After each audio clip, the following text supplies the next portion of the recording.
Kannappa movie రివ్యూలోకి వచ్చినట్లయితే నాకైతే నచ్చలేదు గైస్. మీ రివ్యూ ఏంటో నాకైతే తెలియదు, కానీ నా హానెస్ట్ రివ్యూ ఏంటంటే అదే అనమాట. నాకైతే అస్సలు నచ్చలేదు. మరి ఈ మూవీలో ఉన్నటువంటి లెక్కలేంటి బొక్కలేంటి డీటెయిల్ గా ఈ వీడియోలో మాట్లాడుకుందాం. మరి ఫస్ట్ మాట్లాడుకోవాల్సిందంటే కన్నప్ప మూవీ స్టోరీ లైన్ అంతా చాలా సింపుల్ గా ఉంది. మనం ట్రైలర్ లో ఎలా డిస్కస్ చేసామో సేమ్ అలాగే ఉందన్నమాట. తిన్నప్ప భక్త కన్నప్పగా ఎలా మారాడు, శివుడి మీద అసలు చాలా కోపంగా ఉండే అతడు మహాభక్తుడుగా ఎలా మారాడు, మన రుద్రాని ఎలా యూజ్ చేసుకున్నాను, రుద్ర చేసిన మెయిన్ క్యారెక్టర్ ఏంది అనేది మొత్తం స్టోరీ లైన్ అనమాట. చాలా సింపుల్ గానే ఉంది. ఈ టాపిక్ మీద చాలా మంది కొంత మూవీస్ అయితే చేశారనమాట. అది మీకు తెలిసే ఉంటది. అదే మూవీస్ కూడా కామెంట్ చేయండి మీకు గుర్తుంటే మాత్రం. ఖచ్చితంగా ఇలాంటి సిరీస్ ముందే మనం చూసేసాం, కానీ ఇది కొంచెం డిఫరెంట్ గా ట్రై చేశారు, కానీ చాలా బోల్తా కొట్టేసింది అనమాట. ఇందులో మెయిన్ గా ప్రభాస్ ని యూజ్ చేసుకోవడం వల్ల కొంచెం హైప్ వచ్చిందేమో, కానీ మూవీ అంతా డొల్ల అనమాట. నాకేం నచ్చలేదు.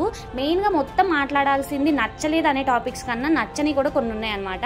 అందులో అయితే మెయిన్ గా నాకు నచ్చింది స్టోరీ లైన్ అంతా, స్క్రీన్ ప్లే అంతా బాగుంది, కానీ ఫస్ట్ హాఫ్ మొత్తం చాలా ల్యాగ్ అనిపించింది, చాలా బోర్ కొట్టింది.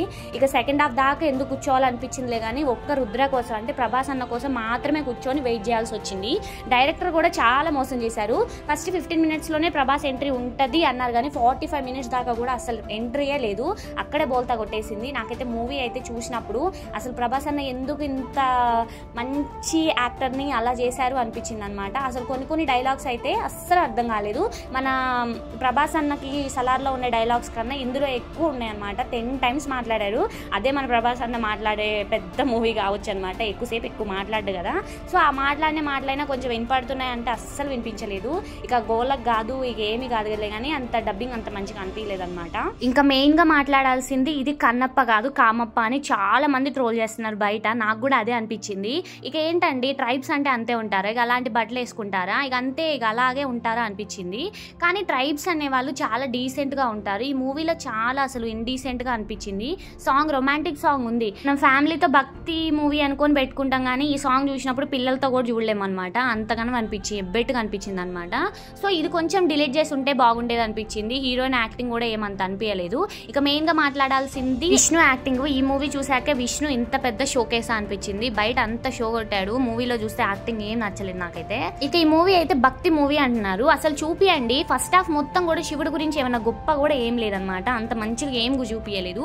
మరి భక్తి సీరియల్ భక్తి మూవీ అయినప్పుడు మొత్తం భక్తిగా ఉండాలి కదా. సో శివుడి గురించి మొత్తం చూపించాలి కదా, ఆయన చేసిన లీలలు అవి ఇవి చెప్పాలి కదా. అసలు దాని గురించి ఏం లేదు గైస్. అదే నాకు చాలా బాధ అనిపించింది.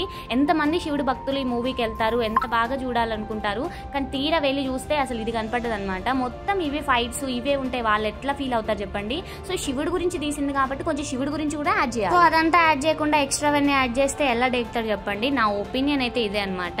సో ఇది మన మూవీ రివ్యూకి వచ్చినట్లయితే నా హానెస్ట్ ఒపీనియన్ అయితే ఇదే ఈ మూవీ మీద. మరి ఈ మూవీ మీరు చూసారో లేదో కామెంట్ చేసి మన రివ్యూ ఎలా ఉందో కూడా కామెంట్ చేయడం అసలు మర్చిపోకండి.